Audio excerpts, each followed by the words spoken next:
Boa noite, irmãos. Graça e paz. Amém? Convidar os irmãos a abrirem suas Bíblias em Marcos. Evangelho segundo Marcos, capítulo 13.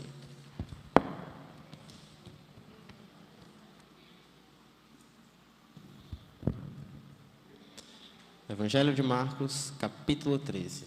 Leremos do versículo 1 até o 13.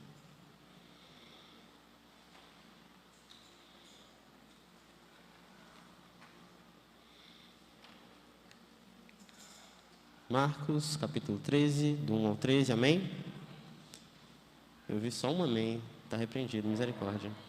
Amém, mais amém, glória a Deus. O texto diz o seguinte: quando Jesus estava saindo do templo, um dos seus discípulos lhe disse: Mestre, que pedras, que construções.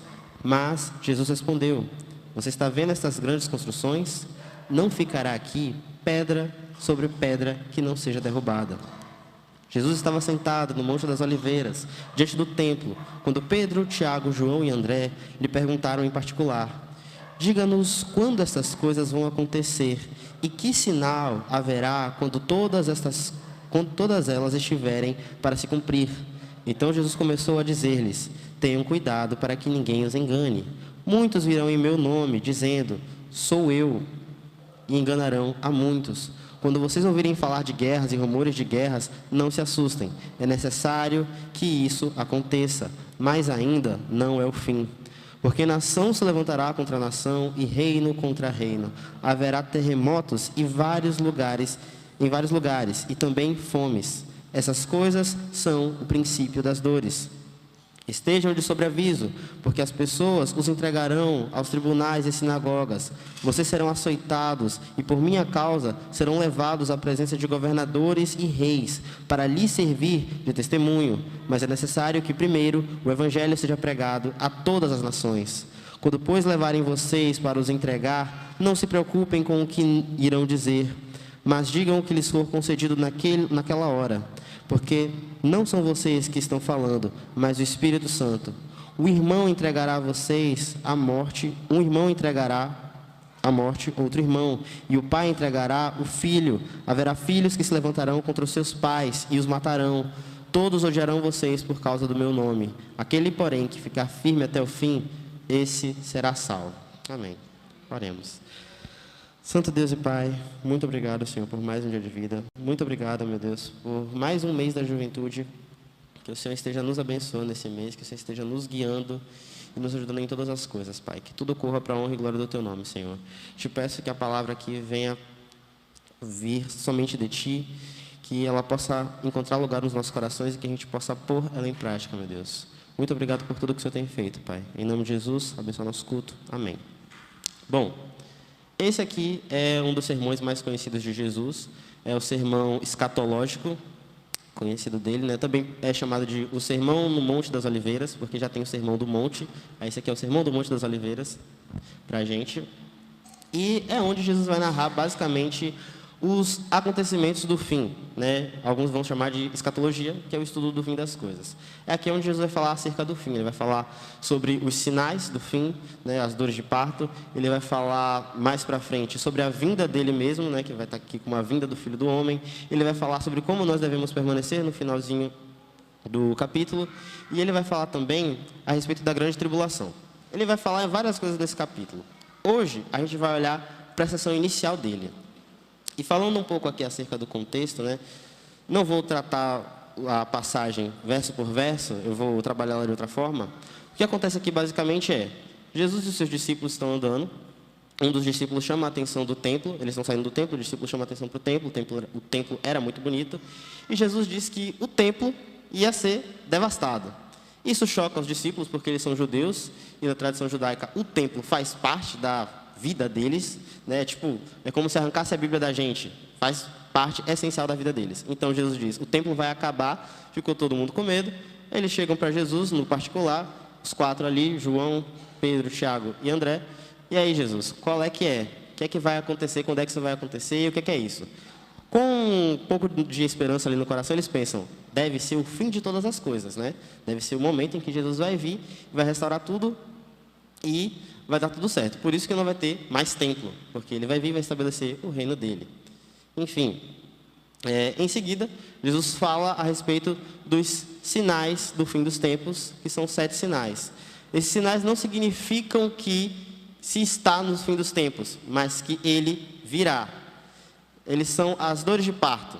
Uma mulher grávida tem dores de parto, não significa que ela vai parir naquele momento, mas significa que em algum momento o bebê vai nascer.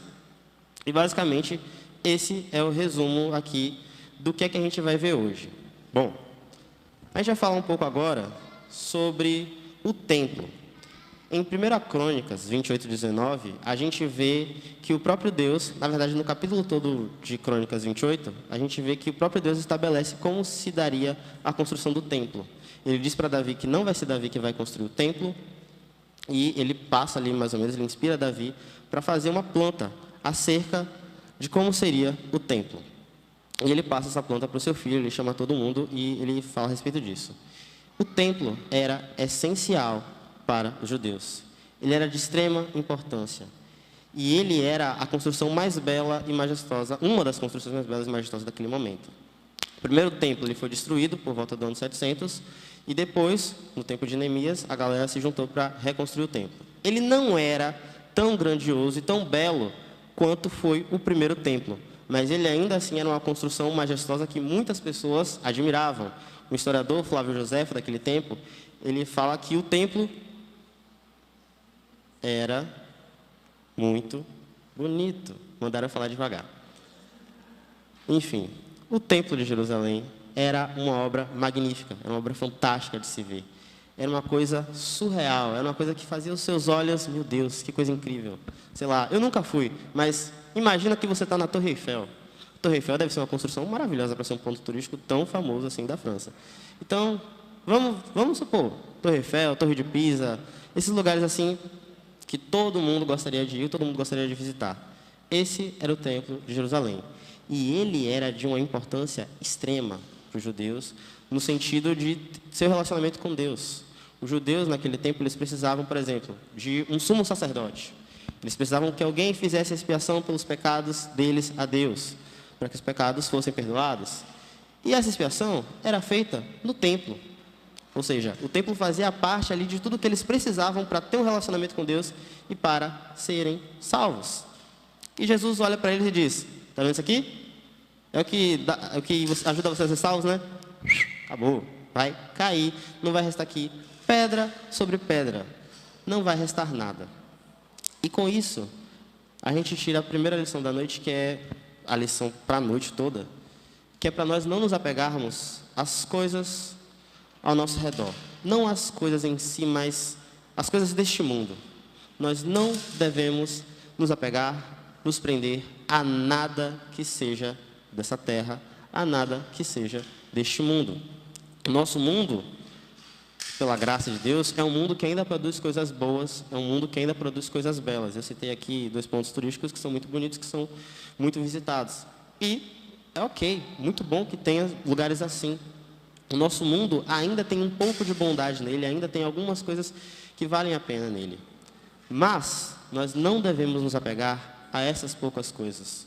O cristão, ele não deve ter o coração preso a coisas que são passageiras e que vão com o tempo, que em algum momento não vai mais estar ali, não vai mais existir. Tudo isso aqui ao nosso redor, em determinado momento, se esvai. E nós não devemos nos apegar a essas coisas. Nosso segundo ponto aqui é o que é que tem no mundo de mal que, sem a presença de Deus e sem a nossa presença, continuaria tendo, e por que é que nós não devemos nos apegar ao mundo, né? Aqui é o motivo do porquê nós não devemos nos apegar, porque o mundo seria dessa forma se não tivesse Deus. Na verdade, ele já é, tendo, mas seria mais assim se não tivesse Deus e se não tivesse a nossa presença como cristãos. Bom, no caso, é o segundo e o terceiro sinal que ele vai dizer aqui no texto. Ele vai falar a respeito de guerras, rumores de guerras, ele vai falar de terremotos e fomes. Guerras e rumores de guerras. Dá para citar muitos rumores de guerra, na verdade. Em 2020, eu lembro que teve um problema entre os Estados Unidos e a Coreia do Norte. Esse ano a gente está tendo a guerra da Ucrânia, que é uma guerra de fato, não foi só um rumor como foi em 2020. E se a gente for voltar mais no passado, Misericórdia. É guerra, guerra, guerra, guerra, guerra, guerra, guerra, guerra, guerra. O homem sem Deus, ele não consegue viver em paz. O homem sem Deus, ele não consegue produzir os frutos do Espírito, que são amor, bondade, paz, amabilidade, bondade. Ele não consegue ter essas coisas. A sociedade sem Deus é de guerra em guerra, e rumor de guerra, e uma briga ali, e uma aliança política que é quebrada acolá. É só problema, problema, problema, problema, problema, problema, problema, problema, problema, problema, guerra, guerra, guerra, guerra, guerra, sem parar. Se a gente for voltar do século I, que é quando Jesus diz isso, até hoje, eu não sei se deve ser mais de 300, 400 guerras que ocorreram, que a gente sabe e as que a gente não faz a menor ideia. Então, primeiro, guerra. Segundo, terremotos e fomes. Esses também, tá junto aqui, é um sinal das calamidades que acontecem. O mundo, Romanos 8 vai dizer isso, quando a gente pecou, ele foi posto a ser inútil, né? Quando a gente pecou, a gente se corrompeu, e a gente corrompeu também a nossa realidade. A nossa realidade, ela se tornou inútil, ela se tornou vã. Romanos 8 vai dizer que ela foi sobreposta à vaidade, algo desse tipo, não lembro direito. E isso faz com que o mundo tenha seus muitos problemas. Terremotos, fomes, essas calamidades, elas vêm ocorrendo, elas ocorrem e elas continuam a ocorrer. E elas vão ocorrer sempre. A gente sempre vai ver na mídia, a gente sempre vai ver na internet algo falando a respeito dos problemas que a gente tem no nosso mundo a respeito disso. Ou seja, o mundo, ele tem isso para oferecer. Ele tem guerras, rumores de guerras, terremotos, fomes, problemas imensos. Coisas que só trazem tristeza, só trazem angústia, só trazem o mal. Mas isso aqui, o mundo tem para oferecer às pessoas que são do mundo. Isso aqui o mundo tem para oferecer para todo mundo que está no mundo. Você está no mundo, você está sujeito a todas essas coisas. Mas o texto aqui vai nos revelar uma exclusividade nossa. Nós cristãos somos seres tão especiais que a gente tem uma exclusividade naquilo que o mundo pode oferecer. O mundo oferece isso para quem? Só para a gente, para mais ninguém. Que é o quê? Ódio, perseguição, discordância na família e quebra de laços familiares. A gente vê aqui o sinal 4, sinal 6 e o sinal 7, que eu juntei aqui, todos eles. E os sinais são perseguição aos cristãos, discordâncias na família e o ódio generalizado. A respeito da perseguição aos cristãos, ela começa desde o primeiro século. Em Atos, no capítulo 4, na verdade no capítulo 3, Pedro, ele, junto com João, cura um paralítico na porta do templo, e no capítulo 4, as autoridades judaicas vão e prendem eles dois. Eles açoitam, eles maltratam, pedem para nunca mais falar, e aí tem o famoso versículo 20, que é: não podemos deixar de falar daquilo que vemos e ouvimos, que é um versículo muito bonito, um versículo muito forte. E desde aquela época, a perseguição aos cristãos começou. Desde aquele momento, o ódio contra aqueles que seguem Jesus começou. Na verdade, desde Cristo, na cruz, desde quando ele foi perseguido e morto, e ele não fez absolutamente nada de errado, não descumpriu nenhuma lei, não fez nada que o colocasse naquele lugar, desde aquele momento, nós somos odiados. Ele foi odiado primeiro, nós, em seguida. E aqui, no capítulo 4 de Atos, a gente consegue ver. Os cristãos, eles são perseguidos, eles são açoitados, eles ficam felizes, e isso é surreal, né? Você toma uma surra e você, não, estou feliz. Por quê? Porque essa surra foi por causa do nome de Jesus. Isso é surreal. Para pensar que alguém me batesse hoje e ia dizer, foi por Cristo? Foi. Ia ficar feliz? Eu não sei se eu conseguiria me ver assim. Mas eles eram assim. E os cristãos, ao longo da história, vêm sofrendo perseguições por conta de seguirem a Cristo. Nesse mesmo tempo aqui, a partir de Nero, começou uma perseguição aos cristãos que durou mais ou menos, que teve mais ou menos a sequência de 10 perseguições. Os cristãos no início da sua história, eles sofreram muito. O mundo odiava muito os cristãos. E ele despejava ódio a todo momento contra os cristãos. Mas não é só isso. O cristão, além de lidar com as dificuldades do mundo, o odiá-lo, o cristão, ele lida com a família que pode odiá-lo. Eu vou pedir para os irmãos abrirem Mateus, capítulo 10, versículo 34 e 39. Mateus 10, versículo 34 e 39.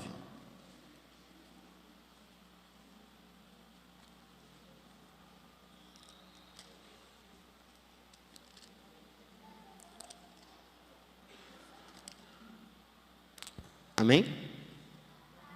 Amém não, ninguém falou. Mateus 10, 34 a 39. Amém? Pronto. Não pensem que eu vim trazer paz à terra. Não vim trazer paz, mas espada, pois vim causar divisão entre o homem e o seu pai, entre a filha e a sua mãe, entre a nora e a sua sogra. Assim, os inimigos de uma pessoa serão os da sua própria casa. Quem ama o seu pai ou a sua mãe mais do que a mim, não é digno de mim. Quem ama o seu filho ou a sua filha mais do que a mim, não é digno de mim. E quem não toma a sua cruz e vem após mim, não é digno de mim. Quem achar a sua vida, perderá. E quem perde a vida por minha causa, esse a achará. Ou seja, o cristão, ele lida com problemas, dificuldades e rixas na família, simplesmente por ser seguidor de Jesus Cristo. Simplesmente por amar Jesus, por entender o sacrifício que ele fez na cruz por ele, ele recebe ódio do mundo e agora recebe o ódio de sua família.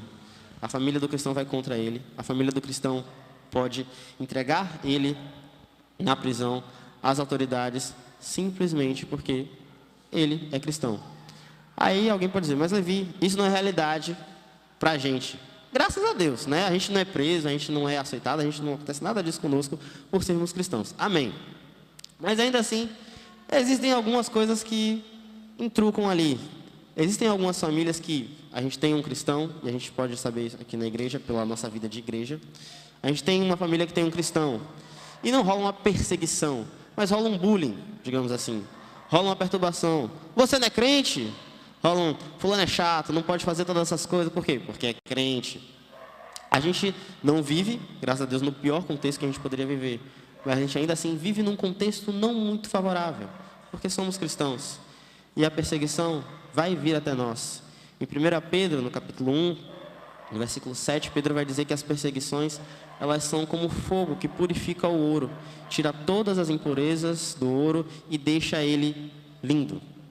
As perseguições são isso para a gente. Elas tiram as nossas impurezas, elas tiram os nossos defeitos, tiram as coisas ruins que tem em nós e elas nos tornam cada vez mais puros. Elas nos deixam mais parecidos com Cristo. Elas nos deixam mais próximos do nosso Senhor. Isso aqui é uma das coisas que o mundo tem a oferecer a nós, cristãos. A outra coisa que o mundo tem para oferecer para os cristãos, além do ódio, que já é incrível, é o distanciamento do nosso Senhor.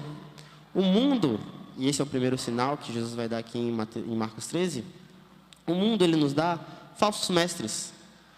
O mundo oferece à torta e à direita falsos profetas. E no tempo de Cristo, na verdade no primeiro século, dava para perceber com um pouquinho mais de facilidade as heresias. Na verdade, até hoje, essas heresias são assim. Cristo mais alguma coisa. Por exemplo, em Gálatas e em muitas das cartas de Paulo, a gente vai ver Paulo combatendo os problemas teológicos que se tinham na comunidade. E o problema sempre era Cristo mais alguma coisa. Em Gálatas, por exemplo, é Cristo mais a lei mosaica. Você tinha que, para ser salvo, seguir a Cristo, ter fé nele e seguir a lei de Moisés. Você tinha que se circuncidar, tinha que guardar sábado, tinha que fazer, sei lá, mais quantas outras coisas da lei de Moisés. E a maioria das heresias das igrejas são essa: Cristo mais alguma coisa. Hoje, é de uma forma um pouco mais escancarada, porque às vezes eles tiram até Cristo. É só alguma coisa. Sei lá, é promessa, é dívida, é alguma coisa que não tem nada a ver com Cristo e nem cita o nome de Jesus. Tem muitos evangelhos hoje, muitos falsos evangelhos e muitos falsos profetas. Isso é desde aquele tempo e vem até os dias de hoje. A gente tem naquele tempo o exemplo que está em Atos, no capítulo 5, 36, versículo 36 e 37, que é de Teudas e Judas, que foram dois homens que se levantaram dizendo que era o Cristo, que era o Messias, e que, quando eles morreram, quando os romanos acabaram com eles, os seguidores que eles levantaram logo se dissiparam. Essa, é uma característica do falso evangelho. Levanta-se o Messias morre, acabou. O nosso evangelho, o Messias levantou, morreu, os seguidores morreram e está aqui até hoje, 2000 anos depois. Isso é uma coisa que vem acontecendo até os dias de hoje. Hoje, no Brasil, a gente tem uma pessoa que na internet ela é muito escrachada, ela é muito zoada, que é o Henri Cristo. Não sei quantos aqui conhecem. É uma pessoa mais velha, bem mais velha, que se diz Jesus. Ele veste roupas como as daquele tempo, ele usa uma coroa de espinhos, ele carrega uma cruz, e ele é extremamente zoado pela internet. Eu não sei como as outras pessoas de lá do sul veem eles, mas o que chega a mim é o escárnio que fazem em cima dele. Obviamente, ele não é um exemplo que a gente tem que se preocupar. Meu Deus, levantou um falso profeta. Não é uma coisa preocupante, porque ele já é muito zoado. Mas existem outros que se levantam, outros que dizem, eu sou Cristo. Outros que arrastam multidões e multidões para o inferno, para o falso ensinamento. E muitos deles não dizem, eu sou Cristo. Muitos deles dizem, eu também sigo Cristo. Olha só, eu também sigo o seu Jesus. Só que assim, não é só graça e fé. É graça, é fé, é obras, é você fazer uma determinada coisa específica. Eu sigo o seu Cristo, mas não do mesmo jeito. É com algumas coisas a mais. Mas veja, isso também dá salvação. Isso também traz para mais perto do nosso Senhor. Enfim, isso é que o mundo tem a oferecer para os cristãos. Falsos mestres, falsas doutrinas, mentiras, coisas que vão simplesmente nos afastar do nosso Senhor. Coisas que vão nos levar para o mais longe possível de Jesus. E, para aqueles que escolhem seguir a vida devota a Cristo, e seguem a verdade, o mundo tem o ódio para te oferecer e para acabar com a sua vida de uma vez por todas. Mas, o nosso comportamento, ele nos dá paz. O comportamento do cristão, ele é o dia até Jesus. Aqui no capítulo, a gente vê os discípulos indo até Jesus. A gente vê no versículo 3 e 4. Diz o seguinte: Jesus estava sentado no Monte das Oliveiras, diante do templo, quando Pedro, Tiago, João e André lhe perguntaram em particular: diga-nos, quando essas coisas vão acontecer e que sinal haverá quando todas elas estiverem para se cumprir? Os discípulos vão até Jesus em particular. Os discípulos têm acesso a Jesus em particular. Eles podem buscar a Cristo, eles podem recorrer, eles podem tirar as dúvidas, eles podem aprender um ensinamento novo, eles podem desfrutar de mais um tempo com o seu Senhor, porque eles são discípulos, e eles são próximos, eles podem fazer isso. Em Romanos, no capítulo 5, vai dizer que através do sacrifício de Cristo, nós temos graça, nós nos alegramos, e nós temos livre acesso ao nosso Senhor.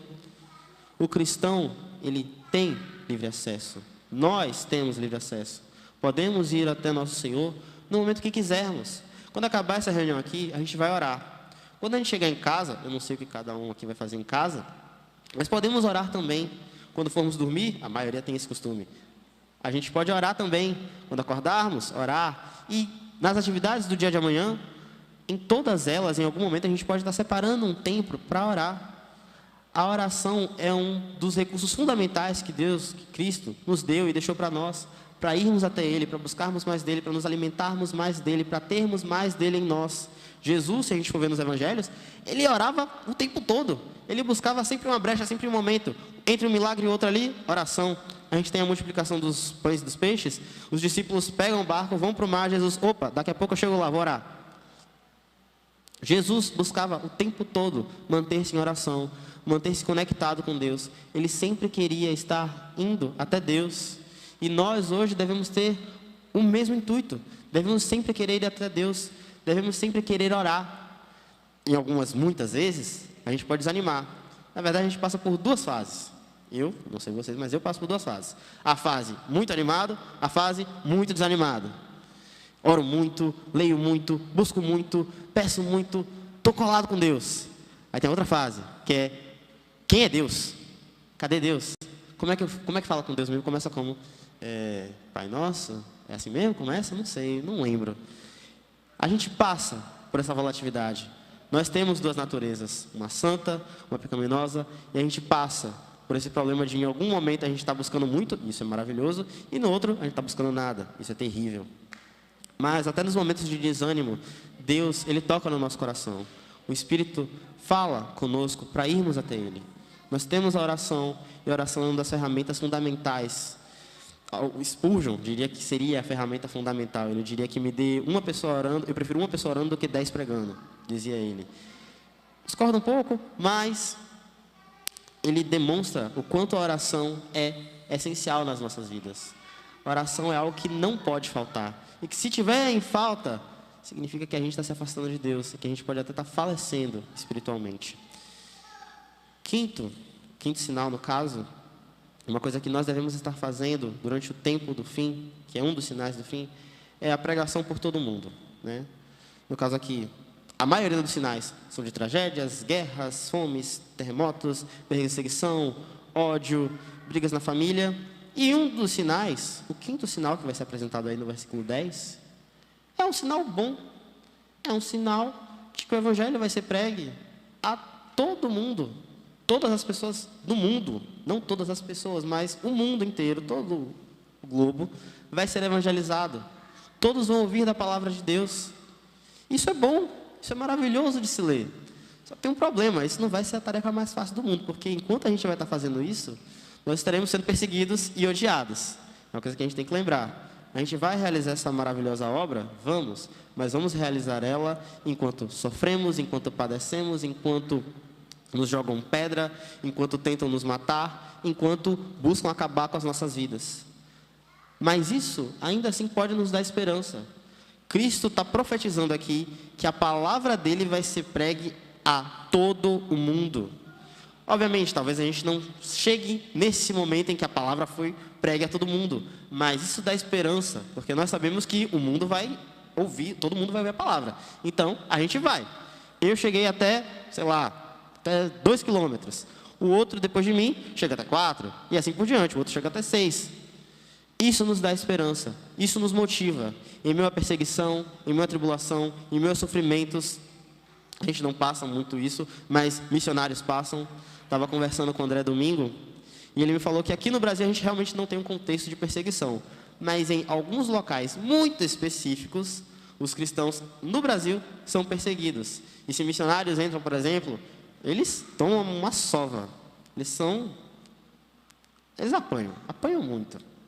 Então aqui a gente ainda tem um contexto razoavelmente tranquilo em relação à violência, mas em outros lugares do mundo é extremamente terrível. Mas isso nos dá esperança, isso move os nossos corações, isso nos traz um fogo íntimo para que a gente vá e para que a gente pregue. Não só para que a gente vá e pregue, mas que a gente envie outros. A gente tem 2 missionárias hoje em campo. E isso aqui, saber que o evangelho vai ser pregue a toda criatura, a todo o mundo, isso aqui enche o nosso coração de alegria e faz com que a gente contribua para aqueles que já estão no campo. Isso aqui é algo que nos move e que nos faz ir cada vez mais a nosso Senhor em oração também.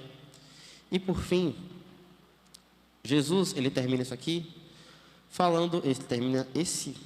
essa perícope falando a respeito da perseverança. Jesus aqui ele não falou nenhuma palavra muito confortável, né? Senhor, quais serão os sinais da tua vinda, do teu reino?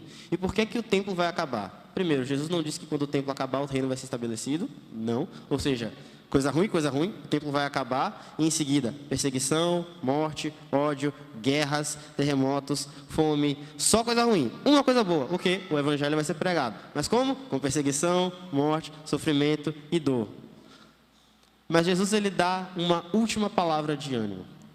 Ele diz o seguinte: aquele, porém, que ficar firme até o fim, esse será salvo.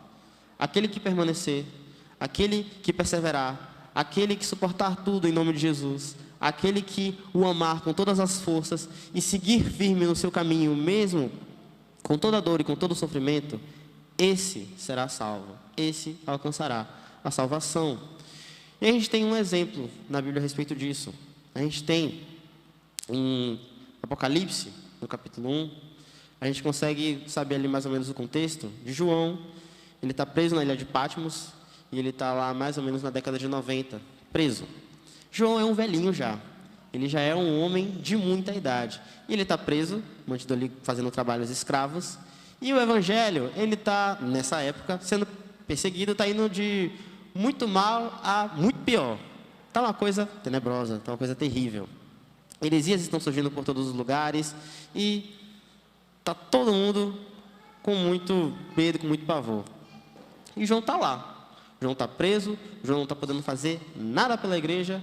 ele está lá, simplesmente vivendo a sua vida de escravo, de trabalhos forçados e sendo fiel ao seu Senhor. Até que em um determinado momento ele tem uma visão e Jesus aparece na sua forma glorificada para ele, com seus olhos como chamas de fogo, com a espada saindo da sua boca, com seus cabelos brancos, com o seu manto e o cinto de ouro. Ele aparece de uma forma totalmente esplendorosa a João. E ali ele escreve o livro de Apocalipse, que é um livro que traz muita esperança, mas também dá muito medo nos dias de hoje para muita gente. João, ele num contexto totalmente tenebroso, totalmente horrível, totalmente triste, ainda é usado por Jesus Cristo. Ele ainda é utilizado por seu Senhor. Jesus ainda usa um servo que estava, esquecido para os outros, que estava preso numa ilha, longe, não poderia fazer mais nada pela igreja. Jesus vai lá e usa esse servo. Esse servo foi perseguido, esse servo sofreu, esse servo, ele apanhou muitas coisas trágicas e ruins aconteceram com ele.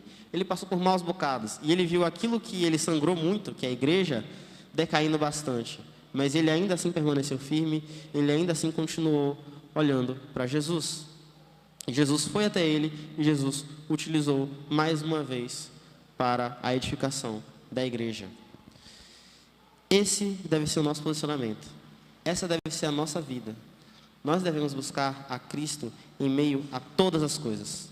A gente não vive hoje um momento de perseguição, de dores, de aflições. Isso mais na alma, mais no nosso psicológico. A gente sofre muito dentro de nós. A gente sofre muito na nossa mente, com os problemas que vão acontecendo, com as coisas da faculdade, com as nossas emoções, os nossos relacionamentos, os relacionamentos que temos ao nosso redor. E, coisas do trabalho, coisas que vão acontecendo no nosso dia a dia. Não é perseguição, não é sofrimento, não é família querendo te executar e te entregar para a polícia para você ser morto. Não é o evangelho, quer dizer, isso é assim. O evangelho sendo deturpado, isso é um pouquinho de sofrimento sim. Mas a gente não vive numa vida crítica, numa vida de tudo ou nada. A gente vive uma vida particularmente tranquila. Mas mesmo assim a gente acaba se afastando de Deus. Mesmo assim a gente acaba se apegando a coisas do mundo, se apegando a coisas que nos dão certo prazer, e que não são pecaminosas, e que nos trazem um certo alívio e uma certa paz. Nós não devemos ser apegados a essas coisas. Não devemos ter um apego, não devemos ter um amor por aquilo que é passageiro, por aquilo que se esvai. O discípulo olha para Jesus e fala: Senhor, que pedras, que construções, que coisas lindas, coisas maravilhosas.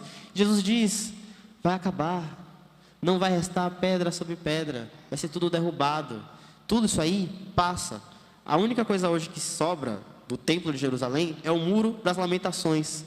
É o muro que nego... Olha o nome do muro, Muro das Lamentações. É onde o nego vai lá para lembrar e se entristecer por aquilo que aconteceu.